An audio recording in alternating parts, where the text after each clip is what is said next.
to that. First, I think it would be strange to say the office of the president sees anything else. The Constitution uses under the United States to compare federal offices to those under any state. And second, the Constitution uses the phrase office under the United States a bunch of times in contexts that I think pretty clearly include the president. So for example, Article 1, Section 6 says no person holding any office under the United States can simultaneously be a member of Congress. And basic separation of powers principles tell us that the president can't be a sitting member of Congress too and vote for the very bills that the president is going to decide how to implement and whether or not to veto. What about the use of officer of the United States in Article 2 and Article 6 in a way that seems to be distinguished from the president? I disagree that those are distinguished from the president. Let's take Article 6 first. Article 6 just says that all executive and judicial officers and legislative officers have to take an oath to support the Constitution. And the president does just that. Now, Article 6 doesn't tell us what exact words that oath has to use. Now, Article 2 tells us for the president and the president alone that his oath is the strictest one anywhere in the Constitution. He has to preserve, protect, and defend the Constitution. But that is an oath to support the Constitution. So why doesn't Article 6 refer to the president specifically then? Because it doesn't... Oh, I'm sorry, go ahead. Please, go ahead. Because it doesn't need to, because Article 6 refers to any officer of the United States, and the president holds an office, and so he is an officer. And I would add that on Article 2's usage of the phrase officer, in particular, for example, the Commissions Clause, which just says that the president shall commission all the officers of the United States, that's just describing the powers of the president. That's making clear that it is the president and nobody else who commissions the officers. But it would be a bit of a strange way to imply the president is not an officer to do so in a provision about just who is the one who does the commissioning. Well, but if we put together, thinking about Justice Marcus's question and the commission question, nowhere in any of the references to officer does the Constitution list the president. And it does say that the president commissions all officers. So thinking about those two facts together, does that suggest that the president is not an officer because he's never listed as one, and he commissions all of them? And I say he only because of historical reality. Oh, understood. I think one could try to create some ambiguity if you look at those provisions alone, but I think stepping back and just looking at the fact that the Constitution tells us that the president holds an office makes very clear that the president is an officer and that the general term was intended to cover the president.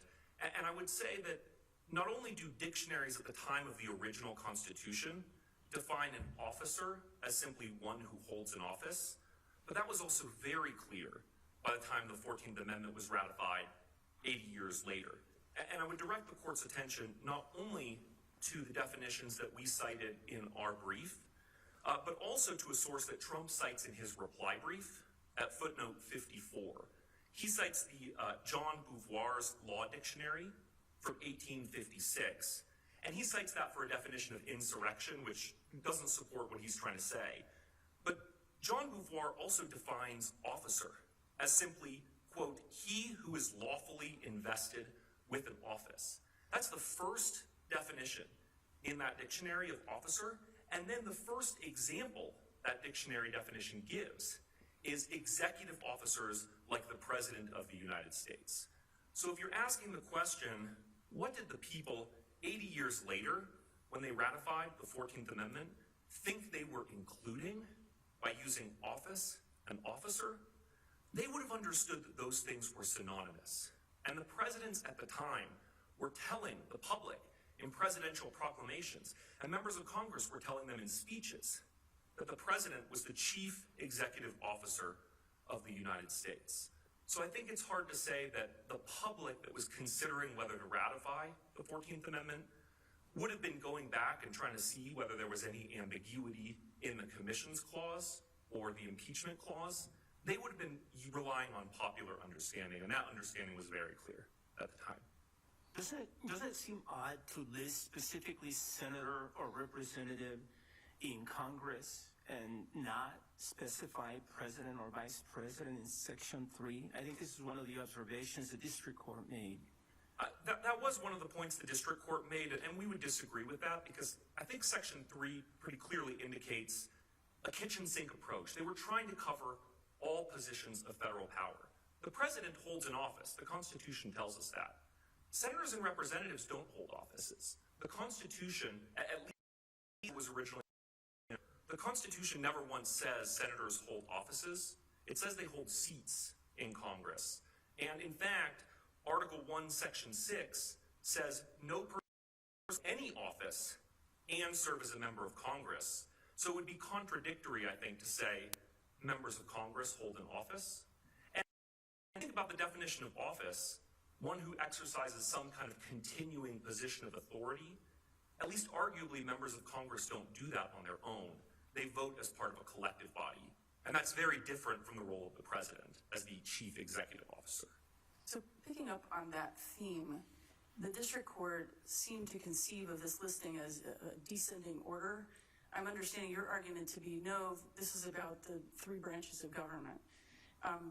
Is it your position that that listing that appears in Section 3 roughly correlates with the same list in Article 6? Well, I think maybe I would put it slightly differently, which is that it correlates with the structure of the original Constitution. It goes in that same order. So Article 1, senators and representatives. Article 2, presidential electors. Article 2 and 3, executive and judicial officers of the United States.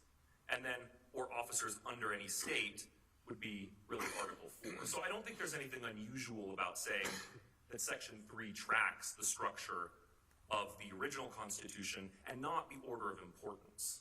And I would add on that point that Trump doesn't argue that, for example, Section 3 doesn't apply to Supreme Court justices.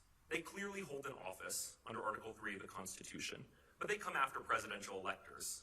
And I think it's pretty clear that they would be considered a more consequential office than a presidential elector. And the reason I keep bringing up Article 6 is because there's that reference in Article 6 to support the Constitution and oath to support the Constitution.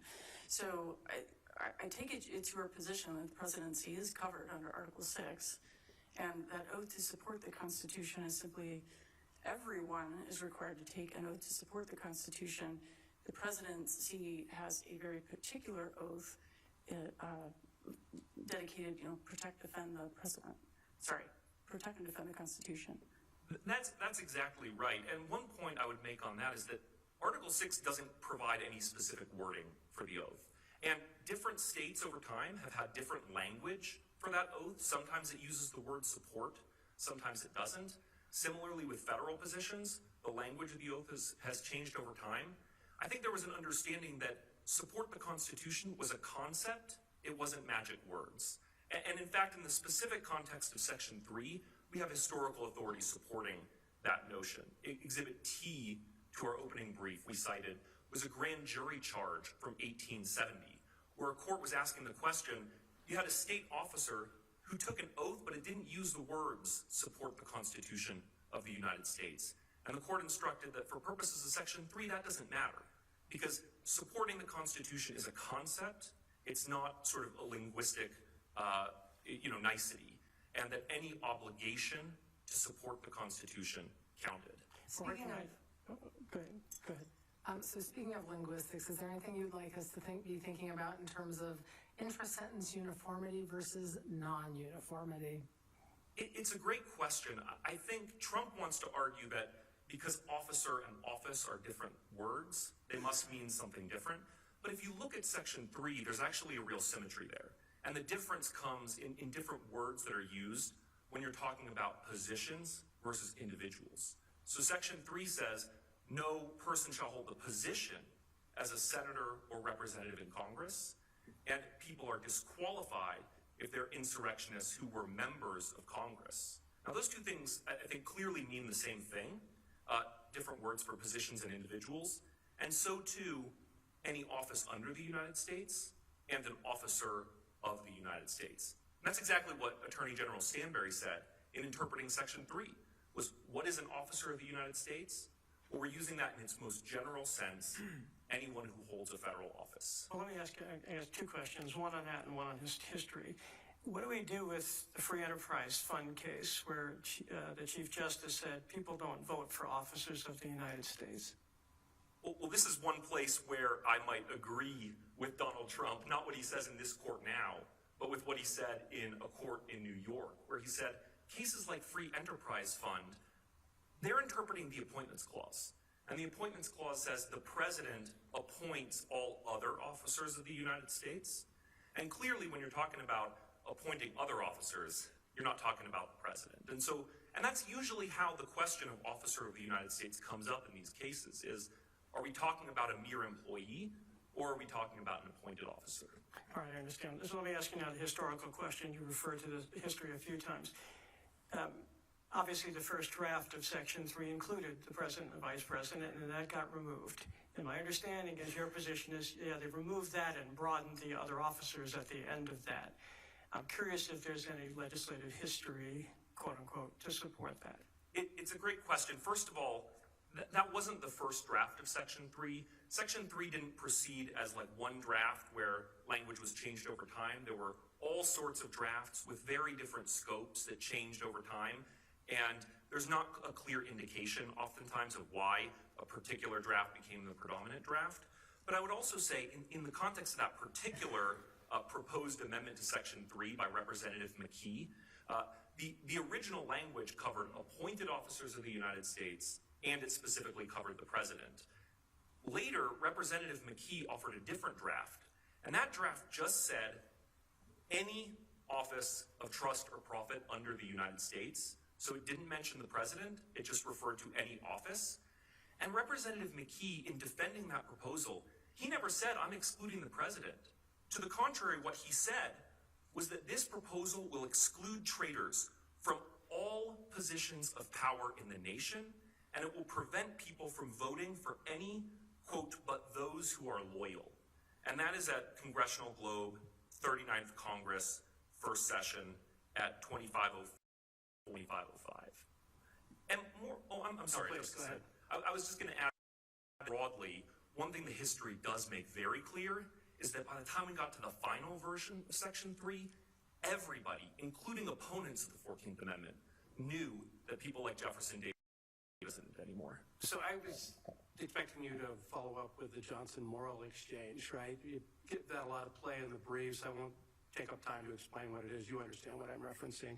During the congressional debate, there was an exchange that you attribute some significance to, and some scholarly literature from Professor Lash questions that opposing counsel has. Can you respond to their criticism of your emphasis on that one exchange? Certainly, two things about that exchange, Your Honor. The first is that Reverend Johnson took a quick look at the provision and said, why did you exclude the presidency? And I think the thrust of his question was, it would be absurd to exclude the presidency. And I think that's what everybody at the time was thinking, was of course we're going to cover the highest office. And the response by Senator Morrill was, well, it does include the presidency. Look at the phrase, any office under the United States. And then Reverend Johnson agreed. And nobody came back later in the debate and said, well, actually, that language is somehow ambiguous. So one of the responses has been that acquiescence may have just been out of collegiality, and why are we reading so much into one exchange that might have been nothing more than a nicety? Well, I mean, certainly that's Trump's argument, but I think that if there were some intent to exclude the presidency from Section 3, given how important that would be, I mean, think about that. You'd be saying that a rebel who took up arms against the government couldn't be a county sheriff, but could be the president. That would be a really big thing. And you'd think we would see some indication in the history of somebody coming back and saying, no, we're carving this out because it's somehow different. And there's just no indication of that at all. Right. I guess I just struggle with how much significance we should attribute to the McKee draft or the Johnson-Morrill exchange. These things seem to be sort of conveniently plucked. I'm not sure how instructive they ultimately are in the grand scheme of things. I think there's always a question of how instructive legislative history is, and I think here, where the text is so clear, and where the consequences of saying that the presidency is not an office under the United States would be so bizarre, because you'd be saying that, for example, in Article 6, Congress can impose a religious test for no office except the presidency, and I guess you could require the president to be a Jehovah's Witness. Or that no office under the United States, the holder of them can accept bribes from foreign kings or princes under the Emoluments Clause, but that because the presidency is not an office under the United States, the president can go to a foreign prince and ask them for a title of nobility. And those results are just so counterintuitive to our constitutional structure that a careful parsing of legislative history here, I think, is interesting, but really not terribly necessary. But if it was so important that the president be included, I come back to the question, why not spell it out? Why not include president and vice president the way you spell out, they spelled out senator or representative? Well, I guess I go back to the kitchen sink approach, right? They used a really broad phrase, any office under, and then they wanted to include the handful of things that may not fall in that catch-all. I think everybody knew that the presidency was an office under. And along those lines, I just direct the court's attention to about, a dozen sources from speeches and newspapers that we've cited in our brief. Both supporters and opponents of Section 3 had no difficulty understanding this, including opponents. So Exhibit AD of our brief, we cite an example of a rather racist opponent of the 14th Amendment who was saying it was kind of deeply unfair in his mind that Black Americans like Frederick Douglass could be president, but no person under a disability of Section 3 could. It wasn't just radical Republicans saying this. Everybody at the time knew Jefferson Davis couldn't be president and that any office included presidents. So to oversimplify, or perhaps oversimplify, your reading of Section 3 really is members of Congress who are not officers, electors who are not officers, and then all officers. That's exactly right. That is our reading, Justice Gabriel. And I see that my 20 minutes has expired. Thank you. All right.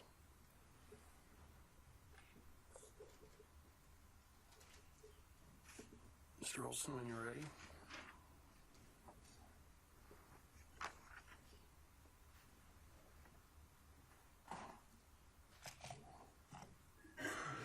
Thank you very much, Mr. Chief Justice, and may it please the court. Trump levies two types of complaints against the finding below. Court's holding that Trump engaged in insurrection against the Constitution. First, he complains that the district court's finding that he engaged in insurrection was unsupported by the facts. But he ignores the worst facts that make clear the district court was correct to find that Trump gathered, summoned, and incited a violent mob that stopped the constitutional transfer of power on January 6th. Mr. Olson, I'm going to stop you there because I think, was the district court in a position to make those findings? That is, did the district court have jurisdiction? Is a pretty fundamental question here. Yes, the district court did have jurisdiction, and I can walk you through exactly how we get there. Article 2 of the Constitution gives states great latitude in how they select presidential candidates. Under that latitude, Colorado has enacted an election code that gives district courts, including specifically in presidential primary elections like we have here, the authority to conduct the qualification disputes like we had here. So yes, the district court had jurisdiction using the authority that the Constitution gives Colorado, and Colorado, unlike many other states, has chosen to implement that authority with this pre-election challenge under Section 11113, which Section 1204 incorporates specifically, which allows for electors, voters to challenge a wrongful act or about to commit a wrongful act by the secretary. And as testimony at the hearing from Ms. Hillary Rudy indicated, the way in which that plays out in Colorado under that statutory scheme is that the secretary makes initial determinations that are easily determined, and then following this court's decision in Kuhn and Frazier, additional evidence can be brought to bear in Section 11113 proceedings that allow for the qualification dispute to be resolved. So, if I'm understanding that argument, the state itself, or herself in this case, could not conduct an evaluation of the constitutional qualifications of someone to go on the ballot. No, I would disagree with that. The testimony of the practice, which was consistent, is, and we have the Hassan case from a few years ago, where a presidential candidate said, I am not a natural-born citizen as that is currently defined. I therefore cannot sign the attestation that's required that says I meet all qualifications. In that circumstance, the secretary sent a letter and said, it is my job to make sure that only qualified people are on the ballot in Hassan. Because you are constitutionally not qualified, you're not on the ballot. Hassan then sued, and then Judge Gorsuch on the 10th Circuit affirmed the secretary's authority and decision. Now, that was under federal law, not the 1113 procedure. And it was 2 paragraphs and not exactly a deep dive on our election code. Wouldn't you agree?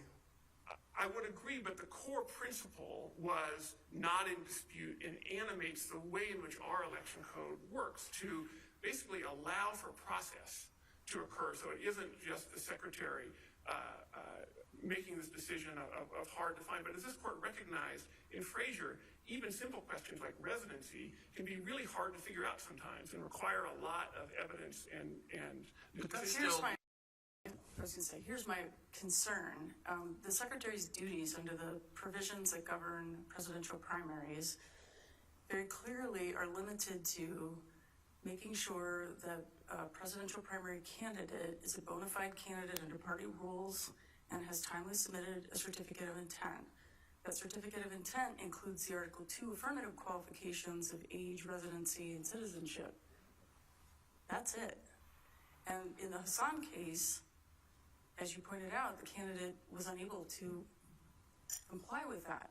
So there's a very clear duty expressed in 1204 or 1, actually, saying that the secretary cannot certify such a candidate.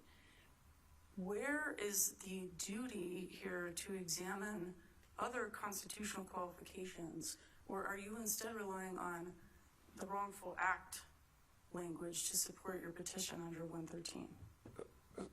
So let me point to 3 authorities that may help us resolve this question and your concern, Justice Marquez. The first is that Section 141201, which is the presidential primary part of the election code, says that the purpose is, the intent of the people is to conform to the requirements of federal law. Federal law governing the conducting of presidential primary elections. I don't think it's so limited. I think it's more general. I think that it is federal law, which includes constitutional requirements. Second, I would point to 1412033, which says that presidential primary elections must be conducted in the same manner as any other primary election, which brings in 14501, which is sort of the general qualifications clause for state candidates, which certainly empowers courts to look at it. Can I interrupt you right there? I believe your reliance on 501 actually undercuts your argument for a couple of reasons. One, the sort of boilerplate about election officials must conduct primary elections consistent with general elections. That is boilerplate that appears elsewhere in the code. And so I don't know that it has a whole lot of magic to it. It doesn't expressly incorporate it. And more importantly, 501 is limited to state offices. So how is that connected in any way to establishing constitutional qualifications for a presidential candidate? 2 ways, Your Honor. First is so Section 14501 is in the state candidate section of the code. When the presidential primary section, which was passed recently, says presidential primaries sort of do all these other primaries, our position is that brings in the process of 14501, but doesn't include the limitation in 14501 because it would be silly to read that as only applying to state candidates. And the second is that Ms. Rudy's testimony at trial was that these qualifications, constitutional qualifications, aren't just the 3 checkboxes. It says on the the bottom of the form, attestation that you meet all qualifications. Section 3 is a qualification in the Constitution that someone must check that they meet. And if the Secretary certifies someone under that authority that doesn't meet all qualifications, that is a wrongful act. And that is a wrongful act that we challenge here in 1113. I hope that addressed your question. Mr. Olson, I want to hear that you never finished the start of your answer, and I'd like to hear all of it. You said there are 3 statutory provisions you're relying on. Could you please finish that answer? Yes. So the third statutory provision is 114-1203 2A, which talks about political parties putting a, quote, qualified candidate on the ballot. That section is directed to parties, but it requires that for a party to put a candidate on the ballot, it has to be a, quote, qualified candidate. And it is passing strange from our perspective to say that where the goal is to conform to the requirements of federal law, that we have a robust system to allow for challenges to candidate qualifications of all types. To exclude one particular qualification because it occurred in the Constitution, our most important document, rather than somewhere else. So I'm just wondering if you can respond to the arguments made in part at the end of Professor Mueller's amicus brief, in which, for example, in looking at 1201, he talks about how the phrase governing presidential primary elections, as Justice Marcus just suggested, seems to modify both national political party rules and the requirement that Part 12 conform to the requirements of federal law. So if that's the case, does that matter from your perspective, if it does? Well, I certainly think this court's pronouncement on how ballot qualification challenges occur in Colorado is more compelling than Professor Mueller's account. Because think of the consequences of that proposal, which is we have a system where qualification disputes occur in, as this court is well aware, nearly every election cycle, where all sorts of issues are raised, but we are cutting out a class of qualifications that are important for our most important office and saying state courts can't look at those. Do you agree that the phrase modifies conform to the right requirements of federal law? No, I think I disagree with that. I think And why do you disagree? Because he points to, oh God, I'm going to actually say this, post-positive modifiers, right? And how that seemed to be an example of that. And he cites this Clea Garner text on reading law. Why is that mode of analysis wrong? Because it does seem to apply here to that phrase. Well, I'm afraid that I'm not as well versed in the descriptions of the various theories of interpretation, and I would focus on 2 things, just as said in response. One is what I just said, which is just like in the officer discussion you had with my colleague, it seems absurd to not allow these kind of qualification events to occur when they're an essential part of what we do. And the Constitution gives Colorado, through Article 2, such authority in figuring out how to run their elections. Well, see, I wonder whether the question might be that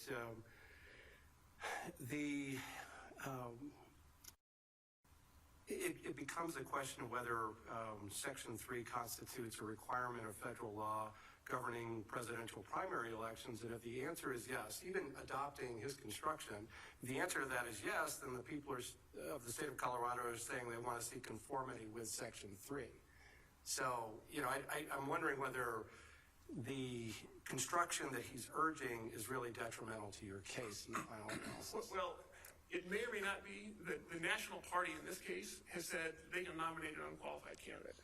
And if they have the legal authority to do that, we don't think they do, then it would be a challenge for our case if the national party rule said you can put an unqualified candidate on the ballot. We don't believe that's the case, but under their interpretation, it would be a challenge. But we think the more natural reading is that when you say conform to the requirements of federal law, that governing presidential primary elections, right? If we were to take the party rules component out of there and just say that those other 2 phrases are tethered to one another, then does it really matter? And in that circumstance, no. So if that was your earlier question, I apologize. That's what I was trying to say. I probably didn't say it very well. So I don't think it matters, but again, we come back to sort of the common sense reading of our state statute of how we do this, which is to allow courts, like the district court did here, to hear the qualification disputes, even under federal law. Well, let me ask you about that, Mr. Olson. Good afternoon to you. I'd ask you to address the intervener's argument here, and I guess this goes to prudential concerns under justiciability. You say that all the state's election officials, state secretary authority to decide how to run primaries.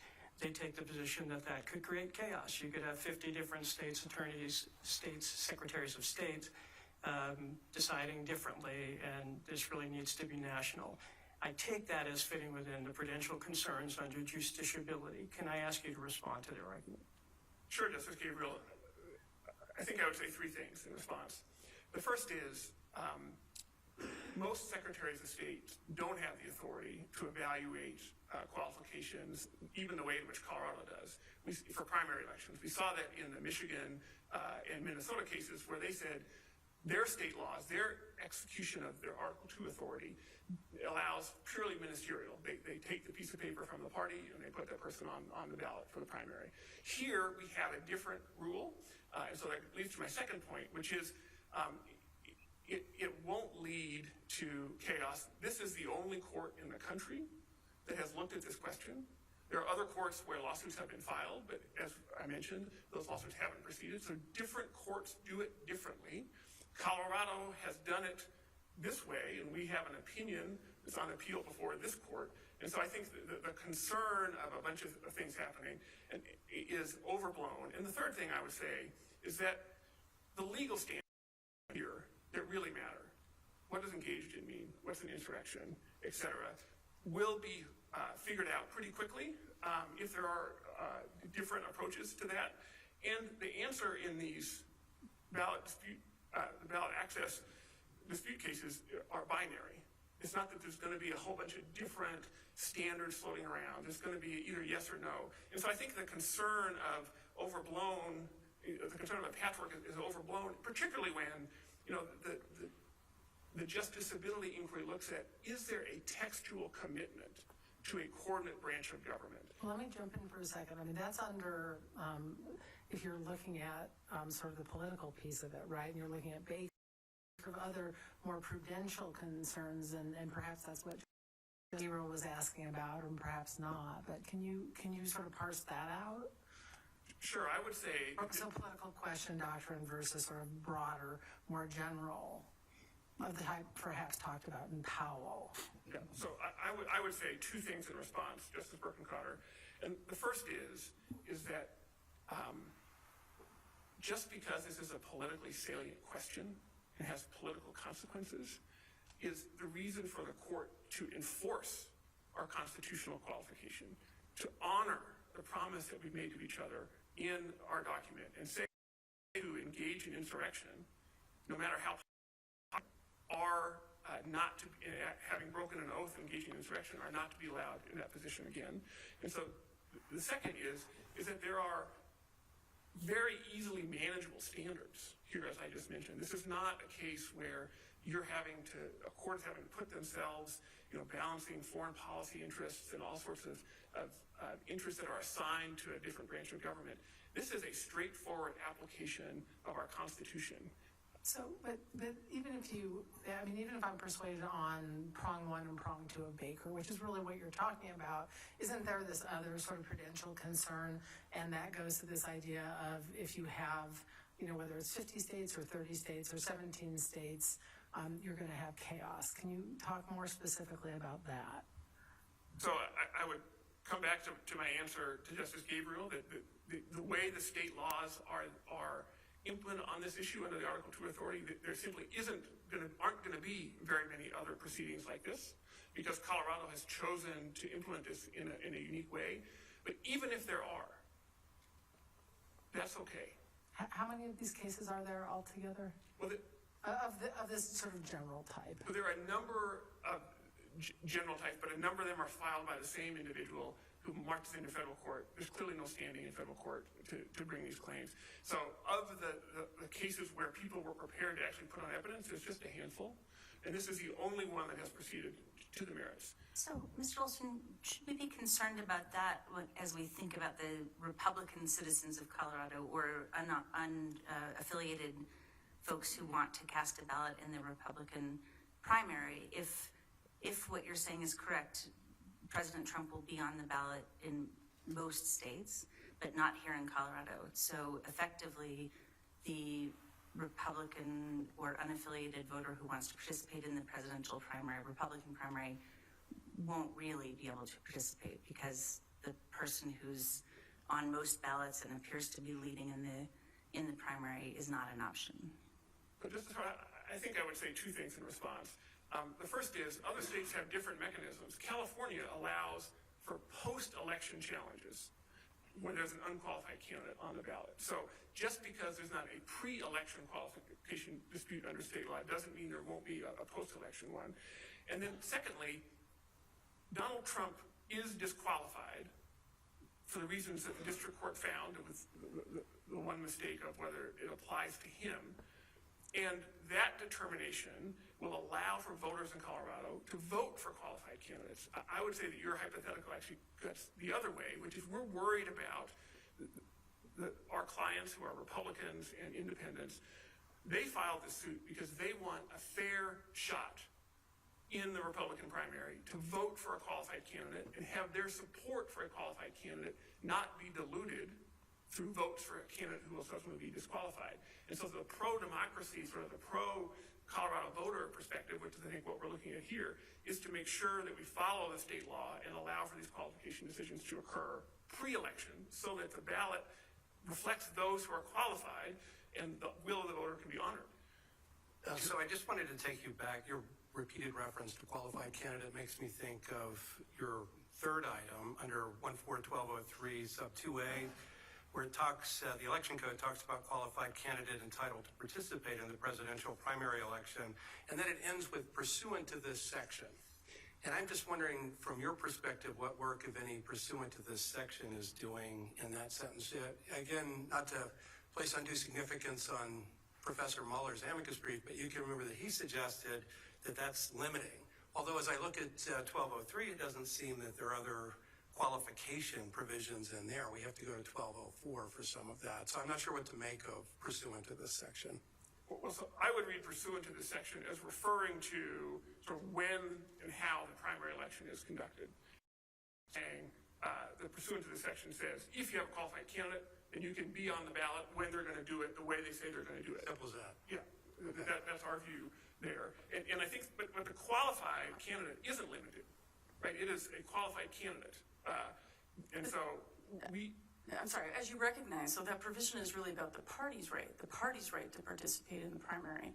And let's say a major party had multiple candidates, 3, say, one of which ends up being disqualified. The party could still, nevertheless, under this provision, participate in the primary. Correct, because it is, as Your Honor focuses on, it is directed towards the party itself, but it requires that there be a qualified candidate as a necessary precondition of participation. And to me, it's I'm sorry to cut you off. I'm sorry. My sense is you're placing an enormous amount of weight on that single reference to qualified candidate in a provision that is not tethered to specific duties of the secretary.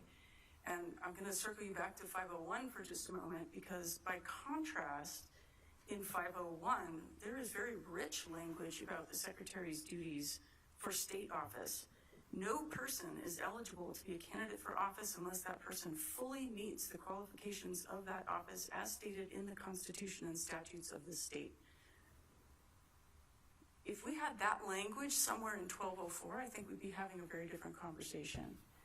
But it's not there, and I'm still very concerned about how much you're trying to cram into the word qualified candidate.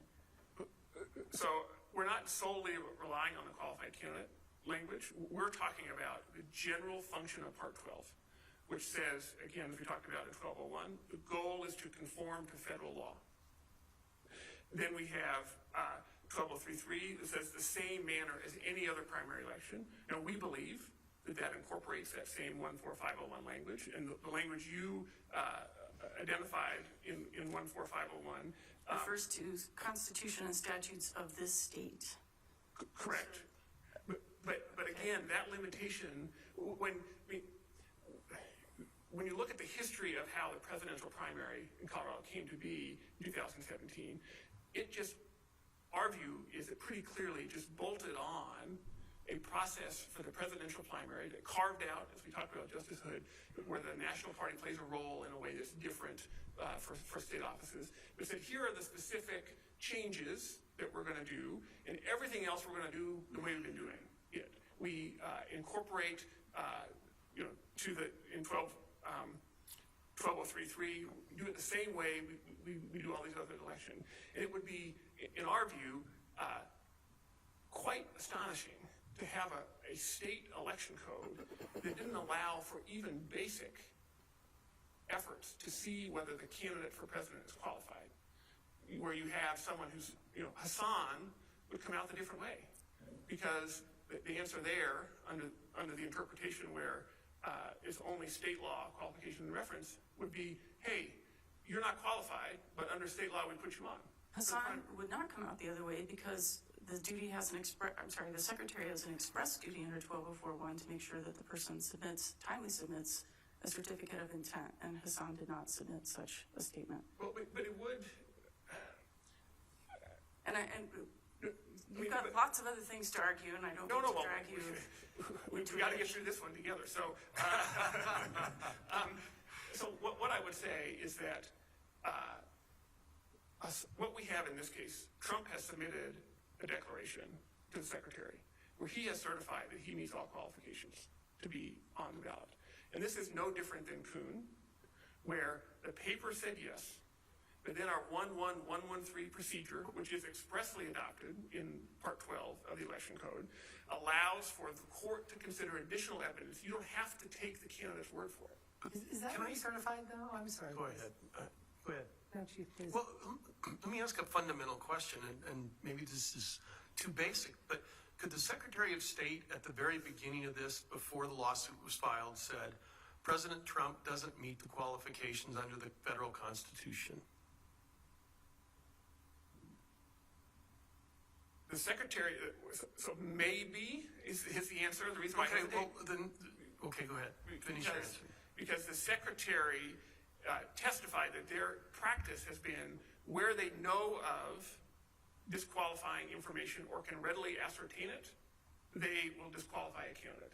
But where there's uncertainty, they will not, and allow for the 11113 process to play forward.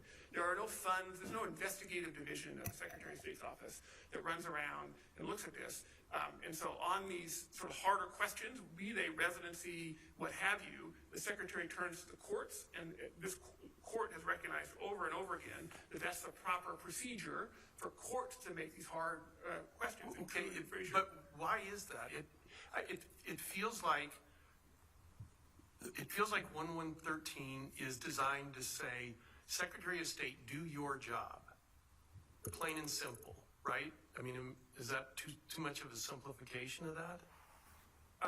No, I mean, it's if you don't do your job, people can bring you to court and make you do your job. Or if there's a concern that she's going to violate a duty, an elector can bring her to court. Yes. Right, but do your job.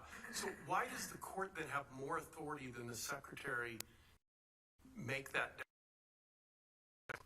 Because that's the way that this court, particularly in Kuhn, has interpreted our in the 111.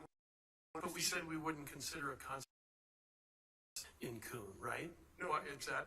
Do we have to overrule that? No, not at all. In Kuhn, there was a separate constitutional cause of action. All we are seeking here is to enforce the election code under 11113. So it is not a question of, and just like in Hassan, where the qualification issue is a constitutional one, and particularly for federal offices, right, those constitutional qualifications are by definition not set by the state, they're set by our federal constitution under U.S. term limits, that is what they are. And so those proceedings occur under 113, and in Kuhn, and as the Secretary's brief in this case, where a constitutional issue is the qualification, you can't issue in a 113, not that there's a prohibition,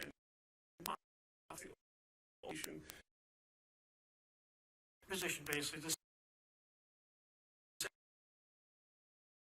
information.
Proceeding on the judge. Under the court's definition, that's arguably an insurrection. It's a group of people getting together to act against the Constitution, preventing a constitutional duty. You have to take a federal judge. I don't think you would say that's an insurrection. Correct. I would not say that's an insurrection. And the reason why is because the public use of force or threat of force has a very specific meaning, which is for public purpose or for public ends. So for more than just your purpose, right, if you're going after a particular judge for dissatisfaction. But it's a public in that we're advocating on behalf of the public using this violence for a public end, just like we saw on January 6th. Let me stretch my hypothetical. Say the person is expressing concern the judge is too liberal or too conservative. Public expression. I don't like the judge's politics, so I'm going to take that action. That would not be for public purpose or public ends under this definition. It really requires, as we saw here, and as the testimony of Professor Magliocca at trial talked about the historical understanding of insurrection, that there has to be a real public use of force to hinder or prevent the execution of the Constitution of the United States. And here, there can be no doubt that trying to disrupt the peaceful transfer of power by stopping the counting of the electoral votes is hindering the execution of the Constitution. The distinction then is that there's an attack on the authority of the government, even if it's not an effort necessarily to overthrow the government. Is that what I hear you saying? Yes, because an effort here to use violence to delay the count would be an insurrection. And I know you want to save time, but just very summarily, do you see much distance, if any, between the argument that you're making that the district court adopted and the argument that is set forth in the Bode-Paulson article? Is that, I mean, they use slightly different words, but they seem to sort of deliver a very similar message in my estimation. Is that fair? That is fair, but I think what is crystal clear is that what happened on January 6th easily satisfies either definition. So let's not get lost in the weeds on the test. Let's not get lost in the weeds. And I do want to save time for about, I want to make sure I answer the court's questions as well, but if I could end on a final comment and then come back for rebuttal, which is that our Constitution, as we talked about, is just a document.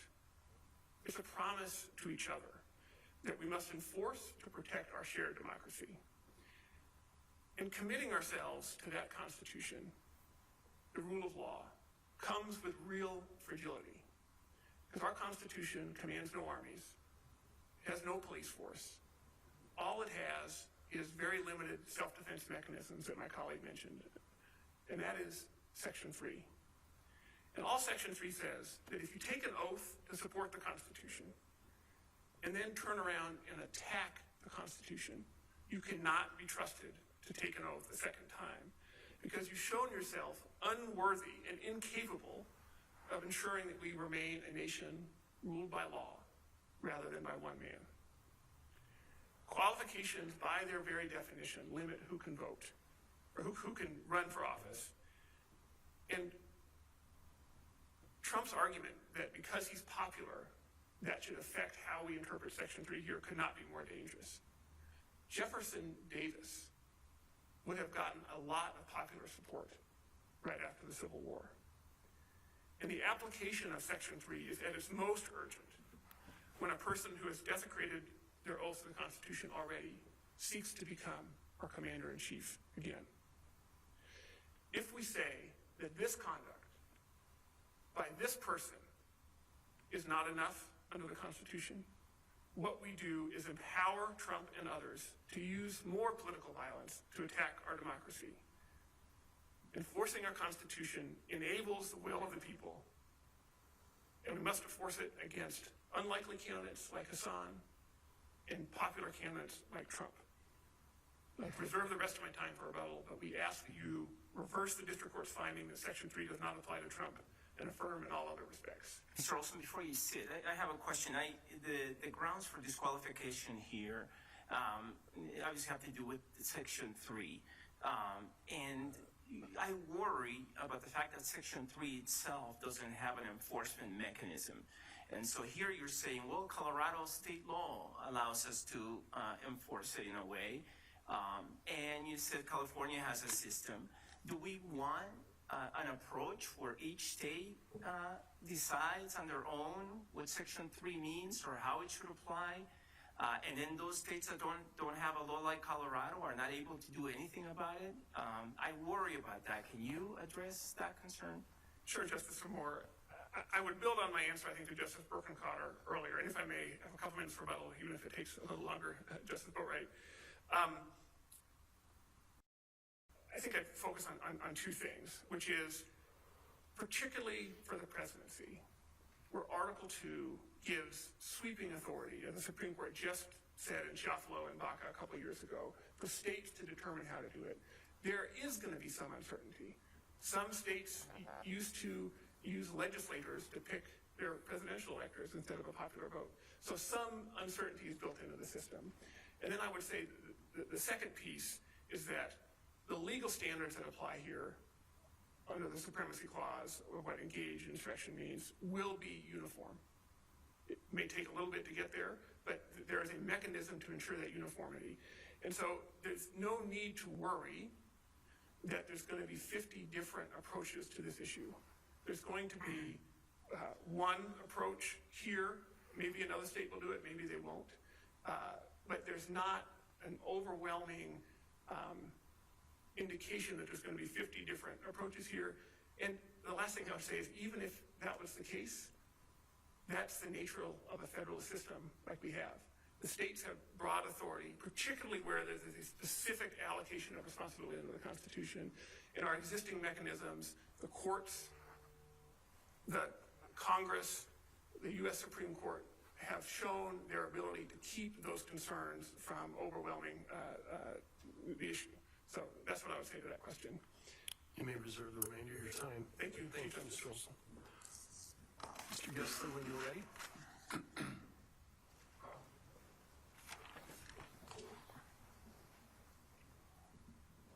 That was a very steady pour. Impressive. I'm going to need that water, I think, Your Honor. Members of the court, thank you very much for your attention here today. Again, my name is Scott Gessler, representing President Trump in this matter. Time permitting, this is a big case, I'll try to talk about why this court should not exercise jurisdiction under 113 and 1204 under the principles set forth in Frazier versus Williams and Kuhn versus Williams. I'd like to talk about the textual structure, the officer of the United States, the office under the United States, and the oath, the textual structure. And time permitting, I'd like to talk about the issue, the legal standard of engagement, and of course insurrection as well that have been asked, and then perhaps get to the infirmities of the court using the January 6th report. I know there's a lot. Please feel free to interrupt me and move from one section as members of the court see Just fit. before you dive in, I did not hear political question doctrine on that list, so. I would put that under the category of enforcement. Okay. Thank you. Broader federal enforcement. So we sort of view, when you talk about self-execution, preemption, political question, they are sort of intertwined with some of the same considerations, in part because of the difficulties of applying consistent standards, which ties into the fact that Section 5 of the 14th Amendment creates a specific enforcement authority to Congress, which was recognized in the Griffin's case here. So that does sort of talk about the justiciability. I can dive into that section if Let's you want start right now. there. I'm sorry? Let's start there. Okay. Your Honor, so enforcement is the proper framework, and this is a non-justiciable question, and there are prudential concerns that 3,000 different state jurisdictions will approach this in different ways. Now, I understand that the petitioners have said, well, that's okay. Under Article 2 powers, states can do whatever they want. Well, that's not true. States can't do whatever they want under the Article 2 powers. There are still, nonetheless, constitutional mandates. For example, in petitions, states have to behave a certain way, as in Anderson versus Celebrezzi, for presidential candidates. And in fact, in Anderson versus Celebrezzi, the court said that the state interests are lessened when it comes to a presidential candidate. An invocation of Article 2 powers to choose presidential electors, that's not an enforcement mechanism in the sense of a judicial enforcement following a law. It's a political process, and it's a value decision. The people of the state of Colorado could, for example, if they amended Section 20 of the Schedule Constitution, that requires allocation of electors by popular vote. But if they amended that, they could say, we don't want anyone with gray hair. We don't want anyone over 5'2". Okay? They can create those through political value decisions. That's not an enforcement mechanism of Section 3. Well, let me just ask you directly about that to go right to the point. Obviously, you focus on Section 5, and it says, it gives authority to Congress to enforce the 14th Amendment. It doesn't say exclusive authority, but my concern is this. If we have to rely on that as the enforcement mechanism and the 14th Amendment is not self-executing, then the Due Process Clause and the Equal Protection Clause are not self-executing. So Congress could nullify both of those by doing nothing and taking no action. That's concerning. The 13th Amendment has the same language. I don't think anyone would say that Congress needs to act to enforce the abolition of slavery. So help me understand how do we get to self-executing here? So I think Justice Chase would disagree with that characterization with respect to the consequences. In the Griffin's case, which I think was discussed at length in Professor Tillman's amicus brief, Justice Chase basically created sort of the sword versus shield distinction, that in the Jefferson Davis case. And in the Griffin's case, he said that, I think he did use the word executing, that the Section 3 does not execute itself. In fact, it requires implementing legislation. Now, that was from a Chief Justice of the U.S. Supreme Court. I recognize he was riding circuit in Virginia. But Congress then almost immediately did what he suggested or what he demanded to be done. In other words, it passed the Enforcement Act. That's consistent. Sorry to interrupt, Mr. Gessler. To come back, I guess, to Justice Gabriel's question, the fact that Congress passed one form of enforcement legislation doesn't mean that there might not be other ways that that Section 3 comes into play. They didn't cover the field. Well, that's fair standing on its own. But in response, we still have Justice Chase's decision in the Griffin's case. And remember, Justice Chase took a very muscular view of use of the 14th Amendment. He dissented in the slaughterhouse cases and specifically decried the limitation of the privileges and immunities portion of Amendment 14. So, but when you look at Section 5 of the 14th Amendment, why do we even need that? Well, Congress thought we needed it. Congress thought the framers thought we needed it. They thought they needed it in order to grant Congress that authority. They didn't grant the states authority. Now, one can say, well, means nothing. But actually, if you look at the 14th Amendment, the whole purpose of the 14th Amendment was to limit states' authority. It would be I guess there- very counterintuitive otherwise. Yes, ma'am. Yeah, so can you point us, though, to sort of that, the textually demonstrative constitutional commitment? I think, as I understand your argument, you're sort of asking us to look at the gestalt, right? You want us to look at the whole, these four separate parts of the Constitution, and sort of stitch them together and say, look at that in terms of this first prong of Baker. And is that correct? Can you point me to something specific? So with respect to the four prongs of the Constitution, you're referring to? Your argument with respect to how this is, how we are foreclosed under the political question doctrine. Sorry, I'm pivoting around here. No problem. Well, I think there's a couple reasons. One is the prudential reason that had been discussed, which is a multiplicity of different states. The petitioner has mentioned that California is a post-election opportunity for attack. So that may be one way. New Hampshire has said that despite the Hassan case, they had the exact same situation as in Colorado. They don't have the authority. So you do have a patchwork where voters are going to be treated differently and affected across the country. And that is somewhat chaotic.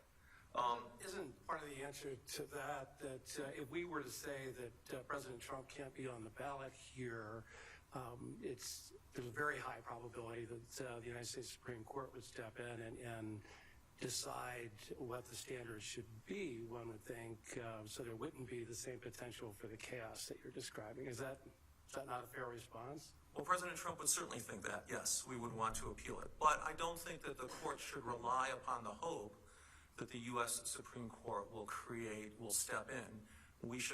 The standard is we should look at that in advance and prevent that bad situation from occurring in the first place. Those are the prudential concerns. Well, let me pick up on, and really the point you made, which was we have this today. We haven't had chaos in well over 200 years. I mean, states have these authorities. California has one mechanism, New Hampshire has a different one.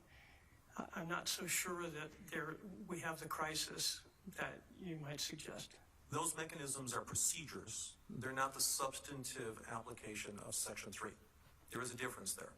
When we talk about procedures, yes, New Hampshire has a different set of laws for qualification than Colorado.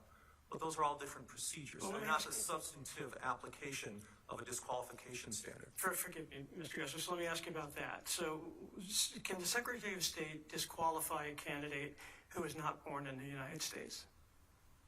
That's a question. I don't think there's a statutory authority for them to do that. Now the petitioner has said, well, Hillary Rudy testified to this and that, and deep respect for her, but that doesn't define what a state's authority is. We have 1204, which requires a statement of intent. And the question is the form for 1204, does that carry the force of law? That's really sort of the question. Well, it's a constitutional qualification. That's why I was asking the question. I mean, there's some suggestion that we should look at different qualifications differently. The 35-year age limit and the born in the United States are one thing, but the 14th Amendment is something different. That's what I was asking. Right. First of all, I'd say the 14th Amendment is not a qualification. It is a disqualification. And in fact, if we even look back to McKee's original introduction of that legislation, that talked about qualification and holding, whereas Section 3 only talks about holding. So I would probably not concede the point on qualifications. So actually, to that, and I know we're going back and forth between political question and I suppose the question of whether Section 3 is self-executing. But as you say, it's a disqualification. The only thing that the 14th Amendment says that Congress can do is remove the disqualification. Doesn't that suggest that the disqualification attaches independent of any act of Congress? Otherwise, they'd have nothing to remove. Did they have to say that Jefferson Davis met the definition of an insurrectionist under the 14th Amendment? I would disagree that Section 3, that last clause, can't be read in isolation from Section 5 enabling legislation. And the Section 3 congressional action is more akin to the powers of a presidential pardon. It's essentially a pardon mechanism. And I don't think one can draw the inference that forecloses or affects the substantive law that allows that disability to come into effect. You look quizzical, Your Honor. I am in fact quizzical. Go ahead. May I jump in? Yeah. Justice Gabriel, where are you going? Go ahead. So you mentioned these prudential considerations and, let's avoid chaos. One of the counter arguments is that by failing to resolve this issue on the merits now, we create the potential for chaos in January of 2025. And so there's much emphasis on this in the scholarly literature about how it may be better for us to try to resolve it sooner rather than leave the potential for a constitutional crisis after the next presidential election. What's your response to that? The response is not if we follow what I call the rule of democracy, what Attorney General Stanbury said in a couple instances, that when there's uncertainty, the disqualification doesn't apply. Ultimately, if the Republican Party chooses to take that risk, and Republican and unaffiliated voters in the state of Colorado choose to make that choice, that is their choice. It should not be foreclosed from this court. Well, what do we do about Timmons then? Where what do we do about Timmons, where the U.S. Supreme Court says there's no absolute right to put someone who's not qualified on the ballot? I would. And we're talking about a political party here. Right. And I agree that there aren't absolute rights, but there's certainly a minimum in ambiguity here. We don't think so on with respect to our approach. But the Timmons and the Wisconsin ex rel Follett cases nonetheless stand for political party First Amendment rights. That even if state law, for example, in the Wisconsin case, even if state law mandates one thing on how to assign delegates, state party rules prevail. So your view is, and I would take it, that if either party wants to put on, we'll say, President Obama or someone who's 20 years old or Arnold Schwarzenegger, they have every right to do that. Conceivably, yes. Now, Wait, you say conceivably. What do you mean conceivably? Well, They or don't they? I was about to go for it. Look, I mean, Hillary Rudy testified, and it's not unreasonable, her testimony, and she said, look, the secretary can be involved in using the form for the 3 Article 2 qualifications if it's an objective, knowable fact. So then if it's a fact question, the secretary can't. So if there's a question about whether the person was born in this, was or was not born in this country, the secretary can't act. But if it's objectively, nobody doubts it, then the secretary can. That's a tough standard. I agree. That was her testimony, and that was her escape valve when pressed on that issue. But what is your take then on 1204 and the ability of an elector to challenge, let's say, the Obama example, where the 22nd Amendment would prohibit him from serving because it limits a person from serving more than 2 terms as president. So let's say President Obama wants to be on the Democratic Party primary ticket, checks all the boxes, unlike Hassan, checks all the boxes, tenders the statement of intent. Can an elector challenge his qualification under 1204, and if not, why not? I would say no. First of all, from a broader constitutional preemption justiciability question, Article 2 doesn't quite face the same self-execution issues. The courts are split, but the weight of authority has been, because those cases were litigated, the weight of authority with respect to President Obama, Senator Cruz, and Senator McCain, all of whom were challenged on natural-born citizenship. The weight of authority is that states do not have the authority to be able to consider that. That's Does it the matter weight. that most of those were decided after the person was elected into office? Does that matter? Not in that aspect, Your Honor. It does matter because we would submit, and we have said before, that this court should have never exercised jurisdiction because of the complexity of the issues, the truncated procedures, and the inappropriateness of the 113 in this instance. So I think that was more of a function of the time, and they weren't considered moot because they were capable of repetition. So I don't think that matters, though. Sorry. What does 1204 do then? What can you challenge under 1204 for? 1204, let me step back. Remember, 1204 mandates a hearing within 5 days of the petition, and it mandates a decision within 48 hours. So, and it specifically refers to Section 113, which requires a duty under the code. So that, with that structure in mind, 1204 the very structure of 1204 contemplates a very limited proceeding. And the limited proceeding is set forth in the substantive provisions of 1204, I believe it's 1 and 3. So, for example, there has to be a certificate from the state party saying that the candidate's a bona fide candidate. The candidate has to be affiliated with a party that had received at least 20% of the vote. The candidate has to fill out a statement of intent. Questions as to exactly what the content of that statement of intent is required. There's no rule or regulation that the Secretary's promulgated. It's merely a form which, according to Hillary Rudy's testimony, never went through the process. It was created by people within the office and reviewed by their legal counsel, and that was it. But those are very limited requirements. And under 113, there is not a duty.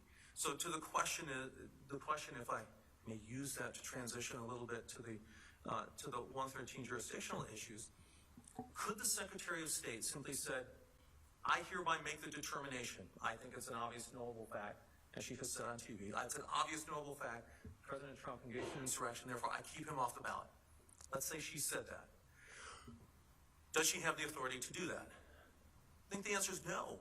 She admitted she doesn't have the explicit authority to do it. So I think the court correctly recognized it. I apologize, Mr. Gessner. I guess I just keep wondering, well, then what are we supposed to do, right? So there has to be some mechanism for review, doesn't there? And under your interpretation of things, is there really any? To the extent, the way this would work would be the way Frazier suggested. And I didn't disagree. I didn't agree with Frazier, and I don't think you did either, Justice Gabriel. But I think this case proves the correctness of Frazier, although I hate to admit it after 20 years of litigating this very issue. What the person would need to do would be file a declaratory judgment action outside of 113 to enforce the 14th Amendment. Would the DEC action be in federal court where there's a likelihood that the person wouldn't have Article 3 standing? Funny you ask that. Yeah. Because it was brought in this very case. Oh. Remember, there were 2 counts in the petition. Right. One was a 113/1204, and the other was a DEC action. We removed it, snap removal to federal court. The petitioner said, no, you can't do that because we have no concrete or particularized basis. So it has to be in state court. There's no federal jurisdiction. So it gets bounced back to state court. Then what we do is we say, well, you don't get the DEC action either because those are the same standards Colorado follows. After which the petitioners say, well, you're wrong, but we're still going to remove it in order to streamline the proceedings, which weren't streamlined because we litigated the entire constitutional issue nonetheless. But the DEC action would be the proper approach.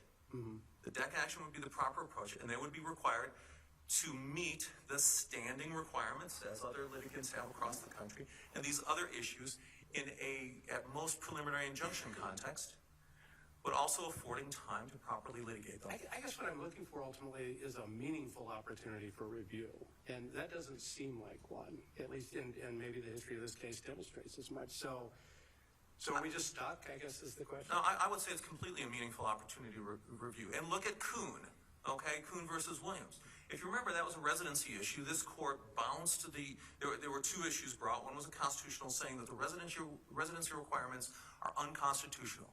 This court bounced it, saying you can't bring a constitutional claim. Appropriate under Frazier. So what did the petitioners do? They immediately went to federal court.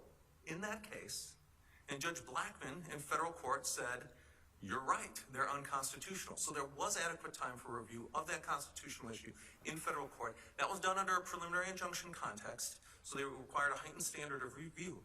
But that procedure has worked and worked fine. Let me ask you, Mr. Gessner, you rely a lot on Kuhn and Frazier. Do you not see those as distinguishable from this case? In those cases, there was a 113 action, and there was a 1983 proceeding challenging the constitutionality of the residence requirement. That was a separate claim, not within the 113. Isn't that different than here? You say here the 113 action was a constitutional claim. Do you not see those as different? No, I don't think this was an independent claim as well. Look, I mean, this was dressed up as a 113 and a 1204 action. But let me push back on you a little bit, if I may. So if there was a 113 challenging the qualification of, whether you're a citizen born in this country or whether you're 35, I think you'd say that fits within 113. So if this is, and I understand you disagree that this is a qualification here, but let's say hypothetically we disagreed.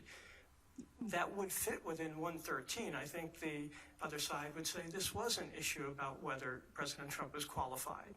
I think you'd have to look at the nature of the litigation itself. Okay? So I would use 2 or 3 different frameworks. Let's put the shoe on the other foot. Secretary rejects in an administrative basis. President Trump then has to sue. What do we sue under?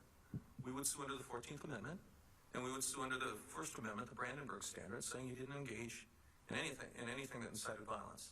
I'm sure the Secretary, properly so under Frazier, would say, no, you're challenging governmental action. You're challenging my action. Under the Constitution, you can't do that under the Election Code. You have to do it in a declaratory judgment action. Now, here it's reversed, but it's the same concept. Why wouldn't you therefore bring it under 113? I guess, why would you start with a losing argument? I'm confused by that. There are lots of kinds of actions where the primary thing that's litigated isn't the underlying basis for the suit. I think about any kind of malpractice case.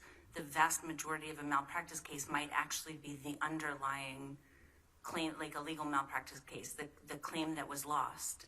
But it's still a legal malpractice case. It's just that you spend most of your time talking about whether you lost the claim that you could have had. So the fact that a lot of ink was spilled and words were spilled on the Constitution doesn't make it a constitutional claim.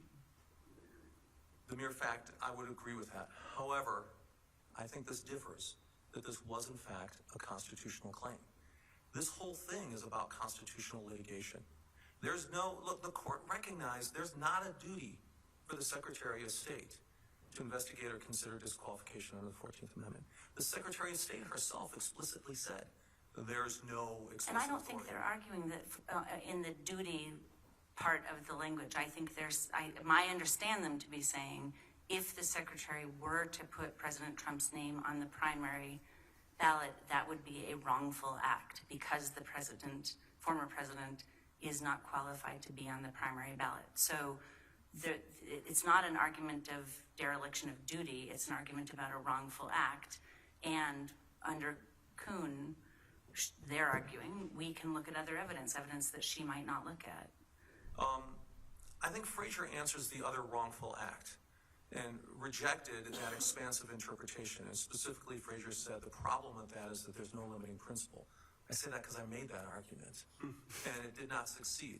And I will be honest, I think it's proper because in large part the Secretary of State said these expedited proceedings are wholly inappropriate for something beyond the election code because of the complexity of them and the incompatibility with this. And this is exactly, I think, what happened in this case, where we were denied all discovery, no initial disclosures, no opportunities for depositions, a limited time frame of 6 weeks to prepare our case from nuts to bolts to contend with 400 conclusions within the January 6th report, which became 100, which ultimately became 31.